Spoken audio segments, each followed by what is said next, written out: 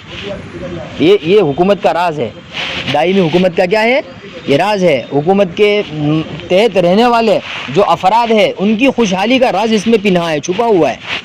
اللہ رب العزت نے اس کو یہاں بیان فرمایا۔ بولا کیا وجہ تھی قرآن پاک کے اندر سکندر ذوالقرنین کی بادشاہت بیان کرنے کی، ان کے سفروں کو بیان کرنے کی؟ تو بنیادی وجہ یہ ہے کہ اللہ رب العزت کا نظام ہے کہ جاء الحق وزهق الباطل ان الباطل کان زہوقا، حق آیا باطل چلا گیا، اور باطل کو تو ختم ہونا ہی اللہ رب العزت کہہ رہا ہے، ان الباطل کان زہوقا، باطل کو تو ختم ہونا ہی ہے، اس کو تو مٹنا ہی ہے۔ تو جب باطل مٹ جائے گا، باطل ختم ہو جائے گا، تو حق غالب آئے گا کہ نہیں آئے گا؟ اور جب حق غالب آئے گا تو ظاہر سی بات ہے نظام حکومت کس کے پاس آئے گا؟ حق پرستوں کے پاس آئے گا۔ اب حق پرست کس طرح نظام حکومت چلائیں گے؟